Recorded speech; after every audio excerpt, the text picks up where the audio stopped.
If ever your life could be a true crime podcast episode, then this podcast is for you. We're about to embark on a roller coaster of emotions, insights, survival, and stories about escape. So buckle up and let the journey begin. Hello, all, and welcome back into the Escape Pod. I am Julie. Happy New Year, everybody. I'm Charity. We are so glad to be back and telling true tales of true crime and escaping other traumas and any plethora of topics we stumble upon along the way. Yeah, the escape never stops. Not really. Yeah. Not really. What are you escaping today? This is our first recording of the new year. The new year. By the way. Yes, and I've been out of the office for 2 weeks. You're escaping your office because you don't have a key. Actually, well, also that I locked myself out. Don't know where my keys are. It's not a great start to the year. Well, I was like, okay, so I was supposed to be back last week. Mm-hmm. And what I'm escaping is elder care, which is why I didn't come in last week. I had some things to take care of for my elderly mother-in-law, blah, blah, blah. So I get to yesterday and I'm like, yeah, I'm excited to go to work and see my people and my place and all this stuff. And I don't sleep last night. I'm up. I woke up at 11:30 and then stayed up till like 2:30. Mm-hmm. So I was big bags under my eyes this morning. Mm-hmm. And then I had a headache, so I couldn't work out, which totally wrecks my day. Mm-hmm. And then I get to work and I had purged my office at my home office. So I had a bunch of like easels and office equipment and our supplies and things that I'm just never going to use now because I don't work from home anymore. And so I donated them all to One Heart. So I've got bags of stuff. I'm bringing everything in and I'm locked out of my office. I'm like, where are my keys? I haven't seen them in 2 weeks. So it's just been a great start. And then while I was away, our previous tech director, like came in and configured all the camera system on my computer for the campus. We have like 113 cameras on campus, maybe maybe 115 now. And nope, everything's black. And they worked for him.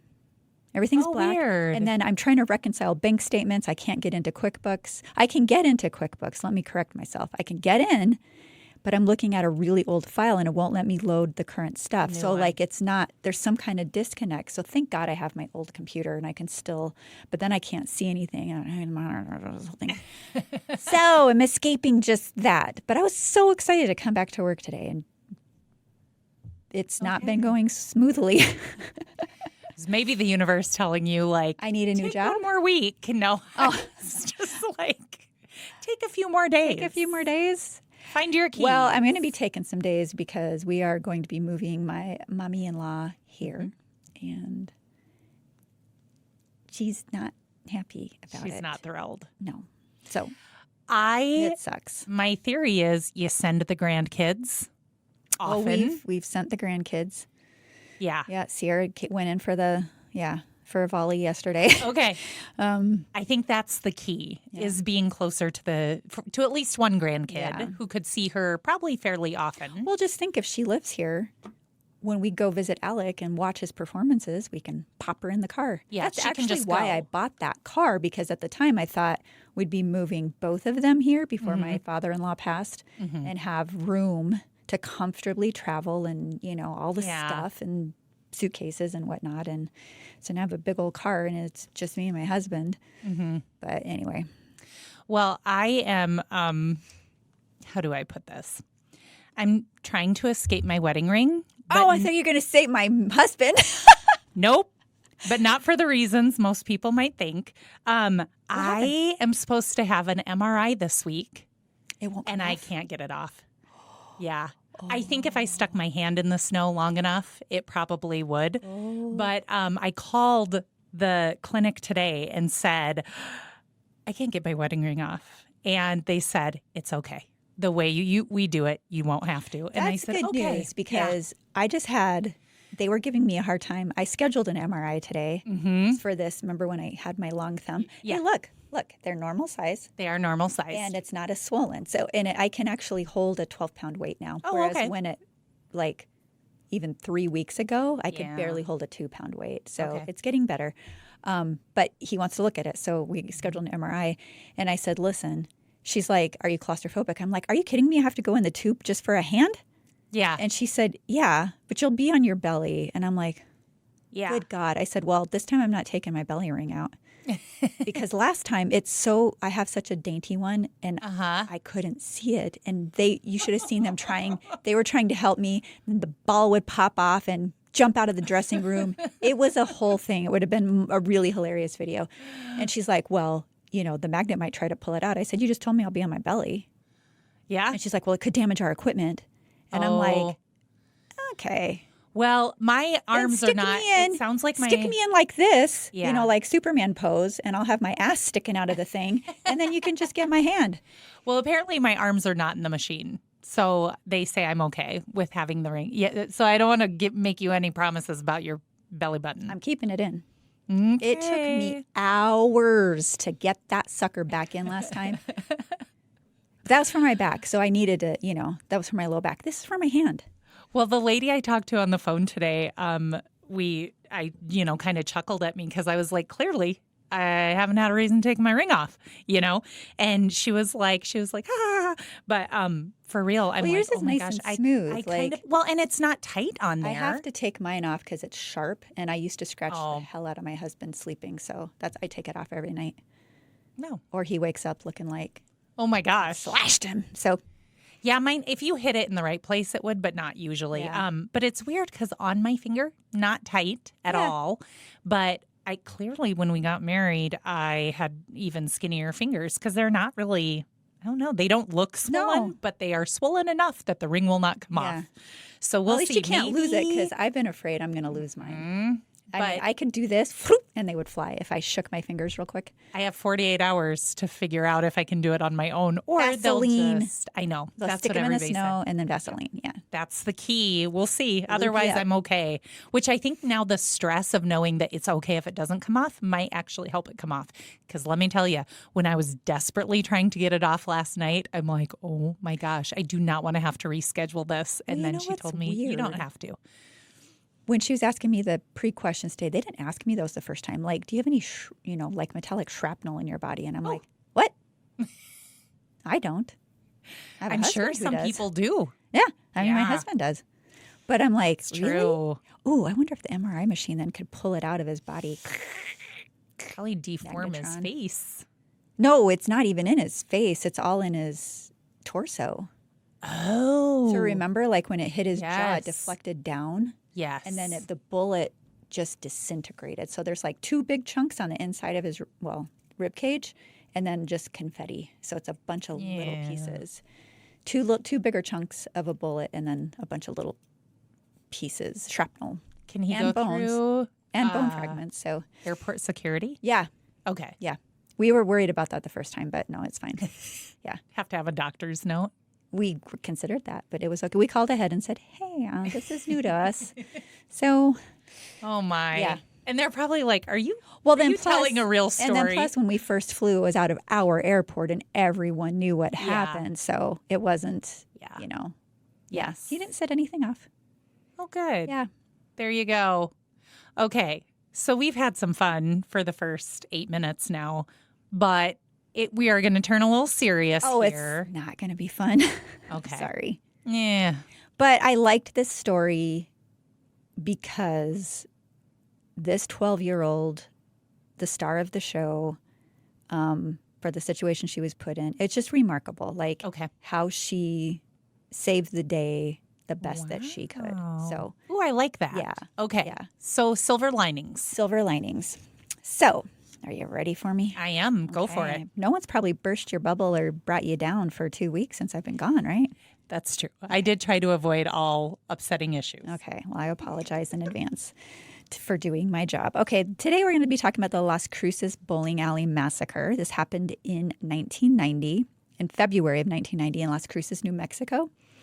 And so this is roughly 45 miles north of the U.S.-Mexico border, just to kind of help you triangulate it. And it remains one of the most disturbing unsolved cases in New Mexico's history. I don't remember it. Okay. So 1990. And I would have been old enough to remember, but for some reason it's not on my radar at all. 1990? Mm-hmm. Oh, I was doing a lot of bad stuff. in high school. I still had good grades, but yeah, that was a mess. Okay, so I didn't hear about this. And, news was different then. Correct. So you may not have heard of it anyway, even if you were paying attention. So this story includes, like I said, a truly remarkable escape story of a 12-year-old girl that is sure to stick with you long after you've heard this story. I mean, I heard this story years ago. But content warning, I am going to play a 911 call for you it is hard to listen to, but it is important to the story. So we'll announce it, and if you want to fast forward through that piece of it, then you are encouraged to do so. You're allowed. You're allowed to do so. So 34 years ago, early morning hours before the Las Cruces Bowl on East Ambrador Avenue had opened for business, 24-year-old Stephanie Senek, the bowling alley manager, and the daughter of Ron Senek, who's the owner, was preparing for the day with her 12-year-old daughter, Melissa Repass, and Melissa's 13-year-old friend, Amy Hauser, who had been invited to help with the alley's daycare. So it's kind of like a typical family business where everyone's pitching in, playing a role, even on the weekends. Sure. Yeah, and I did this when I was 12. I babysat. Young girls could help by doing that, babysitting kids for the staff and for the bowling alley patrons. And so then there's also a 33-year-old snack cook for the bowling alley. Her name's Ida Ogeen. It's a very unusual spelling. I think it's Ogeen. She had arrived early to start firing up the kitchen for the bowling alley patrons for the expected Saturday lunch rush. So the alley was expected to open at 9 o'clock. And remember, we're at 8 o'clock. There was a youth bowling league with around 40 kids, ages 4 to 12, planned on coming in. They were going to start off their morning with a bunch of children running around with bowling balls. It never ceases to amaze me because I pass a bowling alley on a regular basis to get to work or to my kids' school. The random times and days of the week where it's just full. packed. Yeah. Yeah. And you're just like, what is going on at the bowling alley today? Or buses sometimes will be there. It's amazing. So Stephanie's brother, Steve Senak, shows up for a little bit that morning to pick up a backpack he'd left there, although he wasn't scheduled to work that day, but he typically did work there. He told Stephanie that the front door was unlocked. Like, it's too early for it to be unlocked, and that she should probably take care of that. And then he left just after 8 o'clock, so 20 minutes before this massacre starts. Ooh. Okay, so we have all the players so far? The unlocked door already freaks me out. Yes. Okay. Around 8:20, the girls, Melissa, who's the star of the show, and Amy, were on their way to hit up the vending machines for snacks when they noticed two Hispanic men walking toward them. The men strolled in through the building's unlocked front doors, so clearly Stephanie hadn't taken care of that straight away like her brother had asked her. So PSA unlocking doors. Yeah, please lock your doors. And they did nothing to hide their identities, which is always a bad sign. When you are there for nefarious reasons and you're not masked, you intend to not leave witnesses. Okay. So the girls, being the sweet little angels they were, asked the strangers if they needed help. The men answered them by pulling out .22 caliber guns and ordering the girls back into the office where Stephanie was. The men forced the girls and Stephanie to get on the ground, and one of the gunmen searched the rest of the facility and forced Ida, the cook, into the office as well after cracking her in the head with a gun. Ooh. Yeah. They were all made to lie on the floor and put their heads down.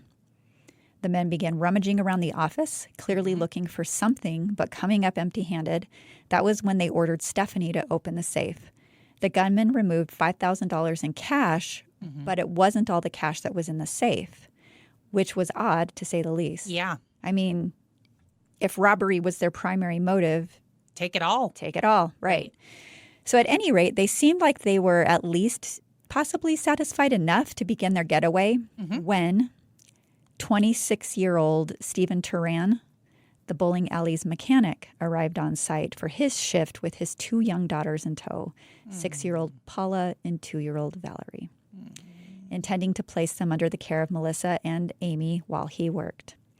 On this particular day, Steve had been unable to arrange for alternate child care for his two daughters because his wife was attending class, so he had no choice but to bring them to work with him and drop them off at the in-bowling daycare.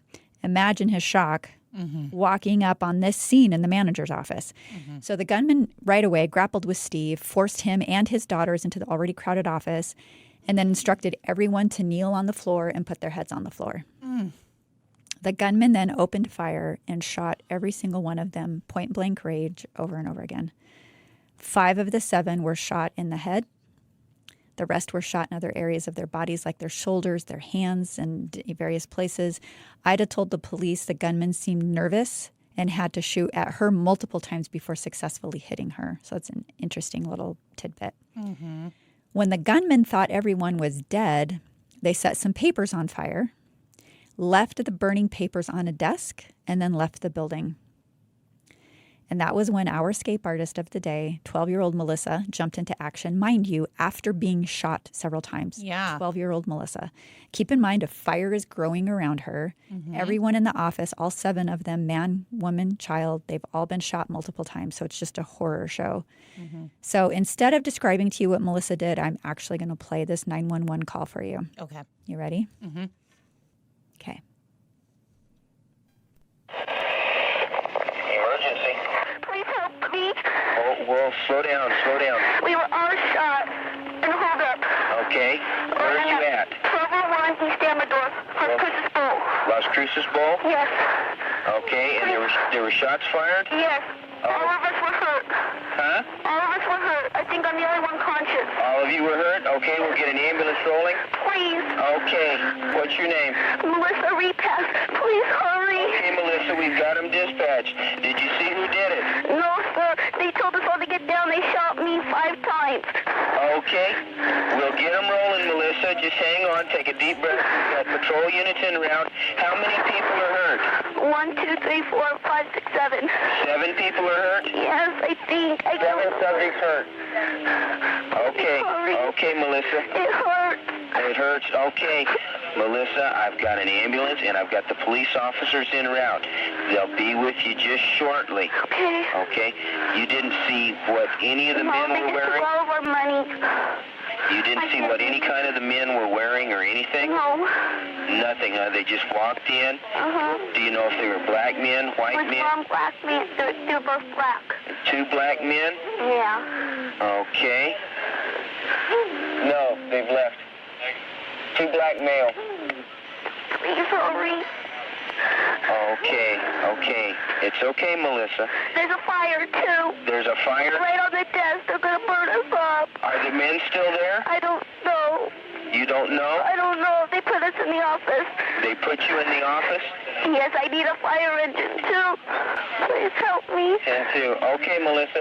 She said they locked them in the office. She doesn't know if they're still there or not. The door's open. There's a fire. It's on Amador, yeah. Please Can you help. smell smoke, Melissa? Yes, I can see it. Okay. Can I get the fire Fire extinguisher? department, too?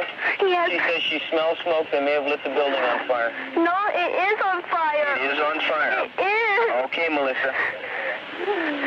Can I go get Stand the... by utility 1. Oh, ow. Okay, Melissa, we've got them coming, hon. We've got them coming. Is somebody there? Probably my mommy. Okay, Melissa. There's a police officer there now, okay? There is? Yes, there is. He's going to try and find you. We're in the office. Just tell Stand him by. I have 33 traffic.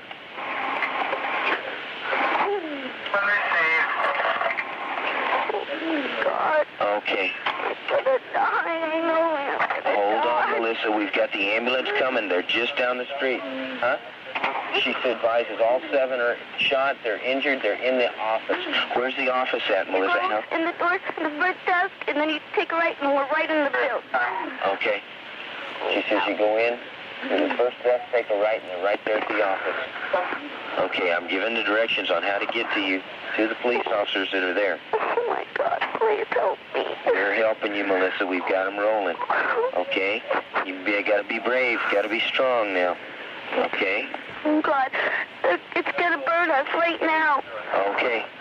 Can you see flames? Yes, Okay. it's burning us. Okay. Oh, I got bullets in my feet. Okay. Got bullets in my head. The bullets in your head, too? I can't. None of them are conscious. I'm still here. Go ahead. I hear the officers telling you to get out. Get I out. can't. There's nobody else. Was that the police officer? Yeah. Get out? Yeah. Then get out. Okay. Okay?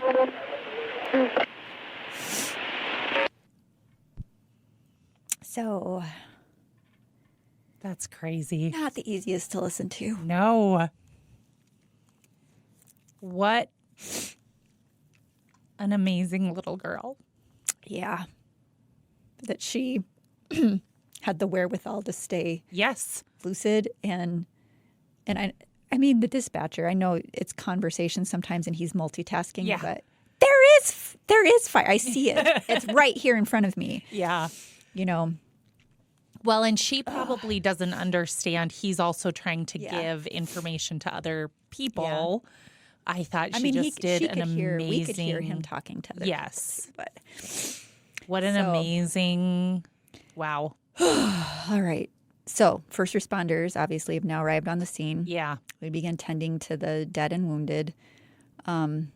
Most of them were unconscious. Melissa, her mother Stephanie, and Ida were all stabilized and rushed to the hospital. Valerie, the little 2-year-old, went along with them but would end up passing away. The other 3 victims, Steve and his 6-year-old stepdaughter Paula and Amy, were all pronounced dead at the scene. Oh. So, during the investigation, investigators learned that Stephanie's brother had seen 2 Hispanic men walking from behind the building to the front of the bowling alley as he left, and they matched the description that Melissa was able to provide. So she said black, but she's also been just shot in the head Yeah. and other various places, so can't really hold that against her, right, in the state she was in. She helped with composite sketches, and other Stephanie's brother helped with the composite sketches. Other witnesses had seen these men as well. Roadblocks were set up. Drivers were screened. They deployed helicopters and planes, but they did not find any vehicles matching witness descriptions.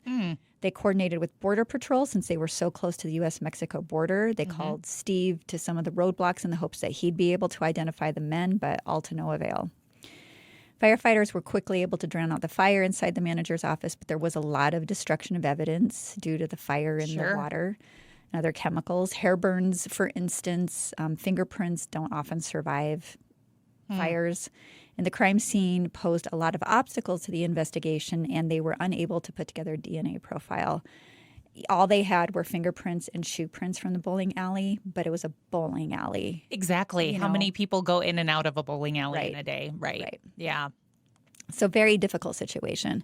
Statements from Ida and the other survivors have hinted at this being something more than just a simple robbery gone wrong. Ida maintained that, quote, blah, blah, blah, blah, blah, we're looking for something else before they went to the safe. So she's convinced that's the case. Another witness came forward saying that she had let the gunman stay at her home. But when they interviewed her, she was clearly high. However, she said the gunman robbed the bowling alley some way, believing there was a stash of drugs there. Not sure if this is a credible witness or not. Interesting. And I think of all the cringy people I was exposed to, like as a child and well into my teenage years, you know, like telling my dad, it just makes me wonder, like, was someone in this family engaged in something that brought cringy people? I mean, drugs make people do really stupid, awful, Correct. horrible things, right? Fair. Yeah. Yep. So, the high witness took and passed a lie detector test. But after sobering up, she recanted her testimony. Other witnesses claimed to have seen the 2 men in the bowling alley, possibly casing the joint and even hitting on Stephanie and getting turned down days prior to the incident. Oh. But this was enough, like, to kill all these people? Right. Like, that's probably not the motivation, right? Seems unlikely. Unlikely. So theory number 1, robbery gone wrong. But then why was there money left in the safe? Fair. So Yeah. why did they fair not point. hide their identities? Yeah. Yeah. Why did they kill all the children? If it was Yeah. just money. Yeah. Motive or theory number 2, maybe there was a grudge against the owner. Okay. Came up quite a bit. So when they interviewed people about this angle, it turned out that Ron was over $1 million in debt Ooh. and was living a lifestyle with some suspicious spending habits. Okay. And he was so broke, in fact, that he had to reopen the bowling alley 1 week after the massacre because he needed the cash. Ooh. Ouch. He had lost a lot of money on foolish ventures, possibly related to drug cartels, and maybe was even living in the bowling alley himself. Oh, my. And as soon as Ron figured out he was a suspect or somehow complicit in this massacre, he stopped cooperating with investigators, obviously.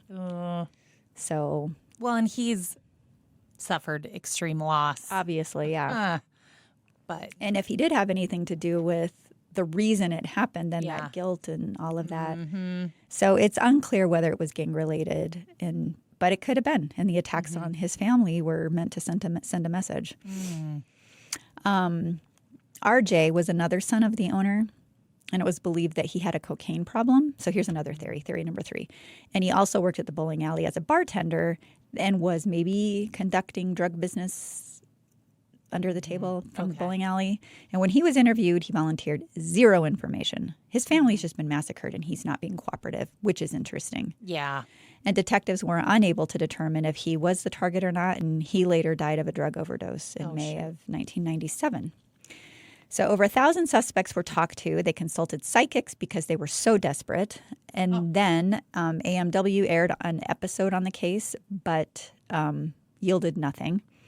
Meanwhile, the survivors were trying to heal. Stephanie had been shot multiple times, including in her head, and suffered long-term problems as a result.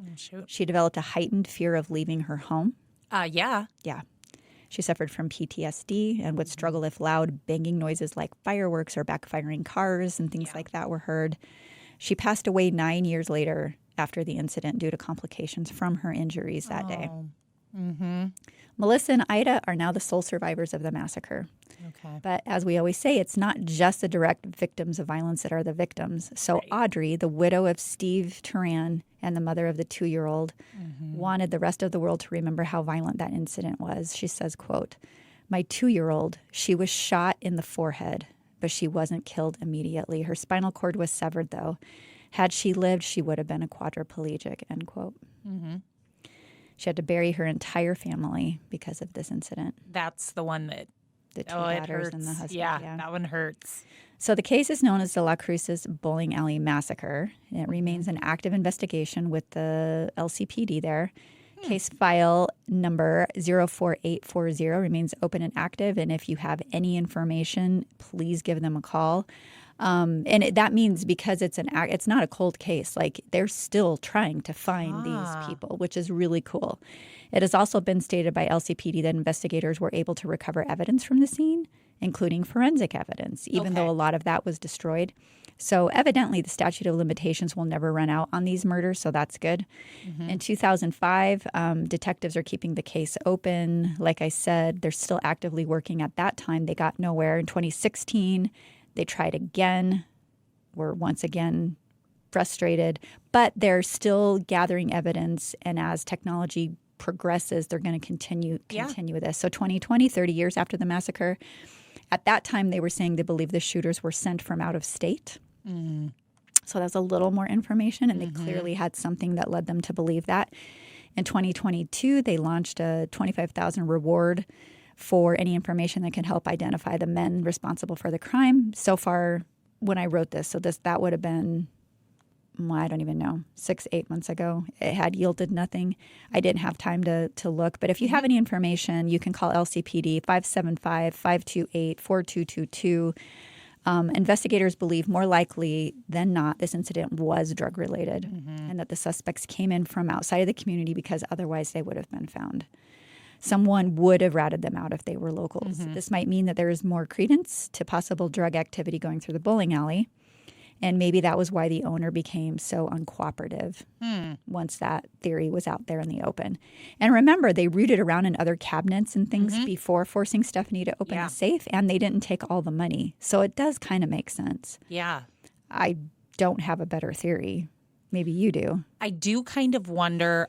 No, I feel like certainly there was something besides just money. It was not just a robbery gone wrong, is my guess. I do kind of wonder, though, if they hadn't been surprised by the second family that came in, if they would have felt the need to massacre everybody. Because they may have just realized. With that other adult, the man. Yeah. Like, it sounds like they were, maybe some panic set in, right? And because if they were from out of state, they probably figured, we'll get our stuff and we're going to go. I don't know the way they lined them up, though. I mean, that's horrifying, which also to me signifies you're part of probably a greater criminal organization, right? That you've seen that, you've done this before. Potentially, yeah. Yeah. There's an order to And the setting stuff on fire, that too would indicate like you're probably a regular criminal, not just a one-time criminal. Right. Yeah. Right. And the fact that they haven't been caught, probably definitely Yeah. lifetime criminals. And that lady who said that they'd stayed with her and said that it was also drug related. I don't know. Maybe when she sobered up, then she realized, oh, I shouldn't have said anything, and that's why she recanted. I don't know. I think if I had done something, well, we never know, right? Not yet. I hope I There never are know. cold cases getting solved every single week in this country now. So, Oh, yeah, for sure. That's always possible. And it clearly from there, the Las Cruces PD is every few years makes a push because, you know, you found where they've offered rewards and this and that. But I would think if I were directly or indirectly involved in something that ended like that, if I were, you know, the person who was high and then realized like, oh, I could be in trouble too or whatever, honest to God, I think I'd just rather go to prison because I would feel the guilt. Like I would be living in my own prison well, I just regardless of where I was. Not only that, but I think of Melissa not knowing they haven't caught these people yet. True. And yes, she's grown up now and maybe looks different, but she'd recognize him. You'd think. I would think. Yeah.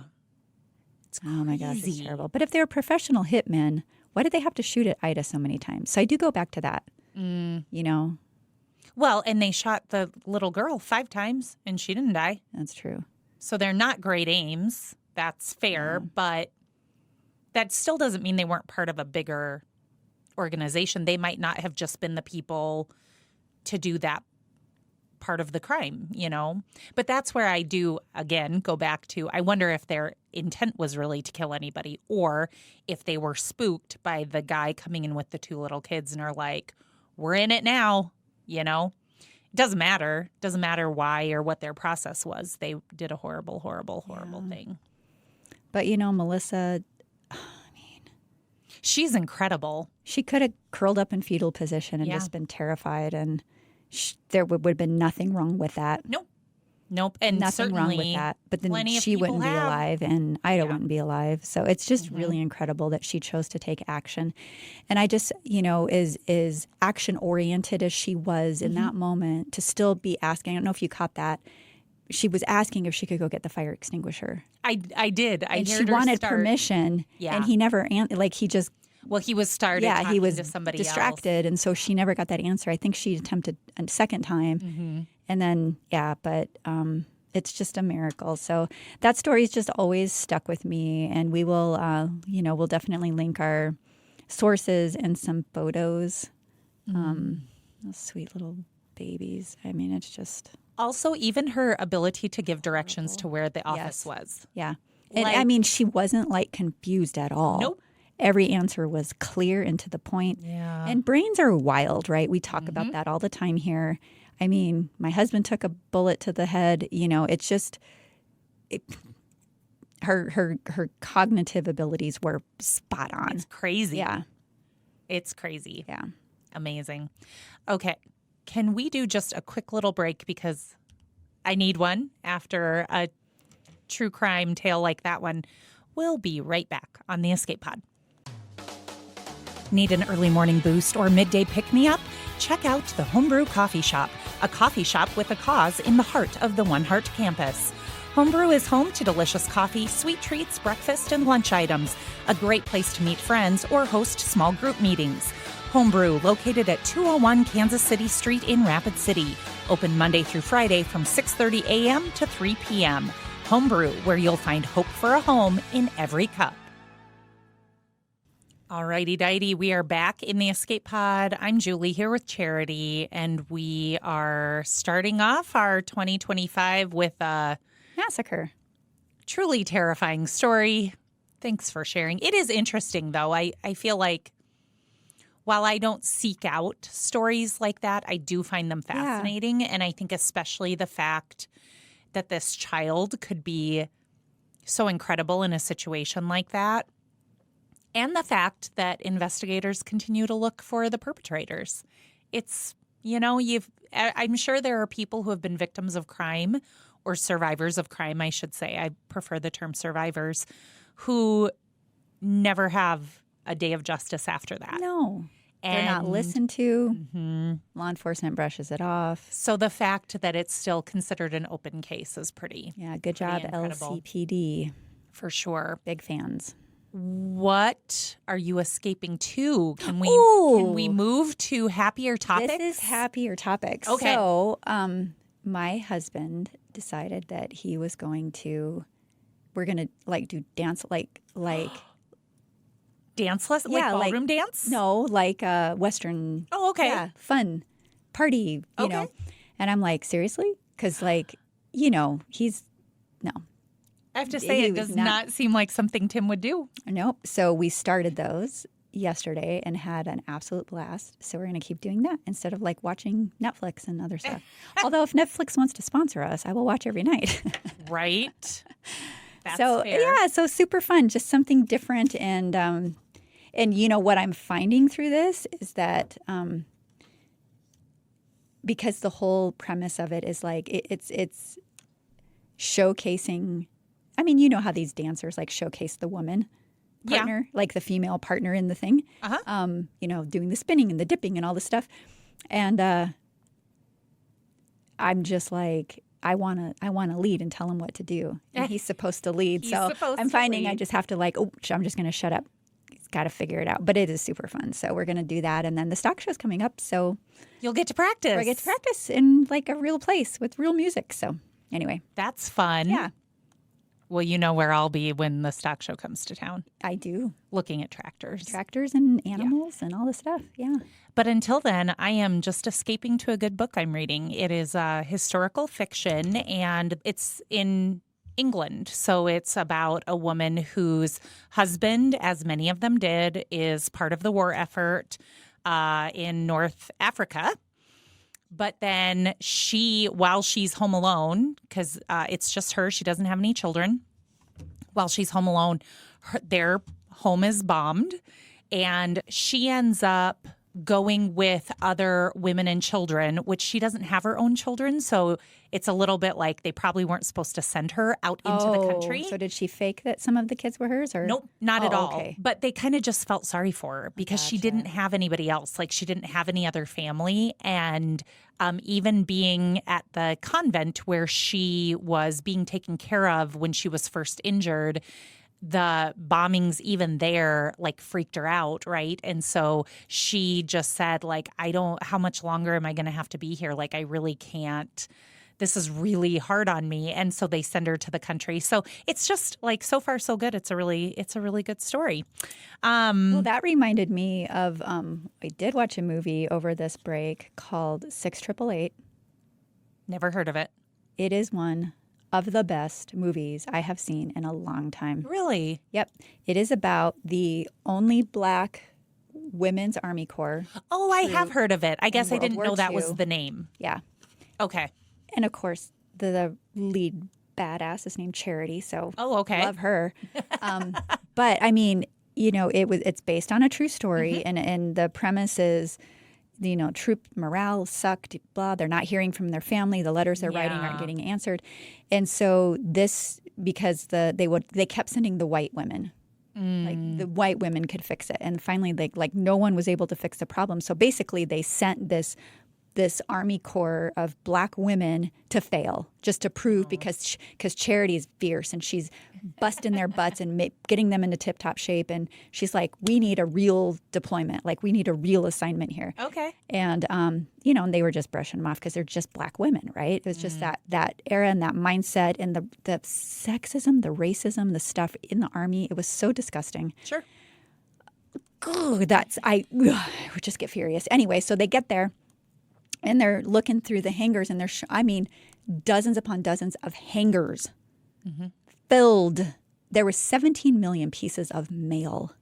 Oh, wow. That had not been processed and delivered to their person. Huh. And so it was like a escape room, like level of mystery and trying to figure out how to solve these things. And because they were damaged, they were weathered, they were rodents, there were, so they didn't have always full addresses, or it was nicknamed, and there's multiple people with that name or whatever. And fighting was happening all over the place, right? Mm-hmm. And they rocked it, and they became the rock stars of World War II, where they were being applauded and standing ovations from the soldiers because that brought them so much joy and peace and hearing from their families. And it was just a beautifully done movie. Okay. Love it. Highly recommend. Okay. I'll have to I think check it's on it Netflix. out. Okay.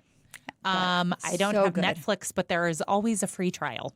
Was so good. Free trial to be had. I'm going to add, before we wrap up today, a little one heart woohoo for you. We ended the year. Actually, this was shared on the very first day of the year.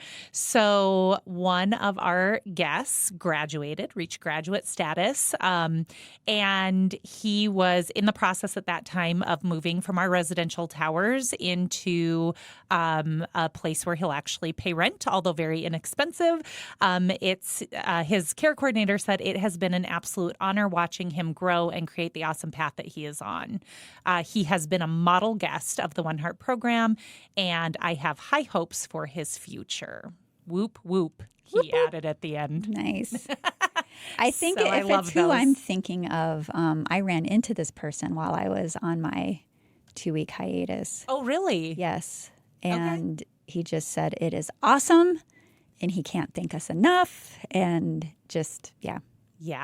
That's always really cool. fun. We always like the good stories. We have lots of them, and I always like to say, some of them are as simple as, somebody getting a $1 a raise an hour, something like that. And then you have ones where like somebody is able to move into their very own apartment for the very first time, all by themselves without having to have any kind of assistance. And those are fantastic too. So it's empowering. Big or small, we celebrate all of those steps towards self-sustainability here. So thank you for tuning in. We appreciate every single one of our listeners. If you like what you heard, please share it with a friend who you think might enjoy it too. We're a pretty small team here, only 3 of us, writing, researching, producing, and promoting the show in our spare time, which we do not have a lot of, but we do what we can. Hopefully one day we'll be able to provide operational support for the nonprofit where we work called One Heart. Our mission here is empowering people to overcome crisis and achieve self-sustainability. And we don't have a huge following yet, Right. but it is a dedicated following. And we would for love sure. for you to share that and help us expand that. Bottom line is the more listeners equals more ad opportunity, which means more revenue to help support the work that we do. And it's just kind of that out of the box thinking that got us to this state of launching a podcast, because funding is incredibly hard to come by to support human services work, and the work we do, because people live with us on this campus, is incredibly expensive. So anything you can do to support, either through just listening and sharing, or becoming a patron. There are $2 a month options, $5 a month options, $10 a month options that'll open up some gated content as well if you're interested in that. And even if you're not interested in the gated content, the $2 a month or $10, whatever you want to do, is a huge help. But it really is a podcast for a cause. So while you're listening and helping, spread the word, it's actually helping do a lot of good in the community. And we hope you enjoy that and appreciate that. Check out our website at escapepod.live. Link out to our socials, reach out at justbecause@escapepod.live, or share your story of escape with us. Hopefully it is not as traumatizing as Miss Melissa's, but everybody has stories. And if you have been an escape artist yourself, we would love to hear that at escapeartist@escapepod.live. Yes, please send in your stories. We are closing the hatch on this episode of the Escape Pod. Remember, trauma may be inevitable. How you grapple with it, though, is optional. So stay resilient And keep laughing. and have a happy 2025.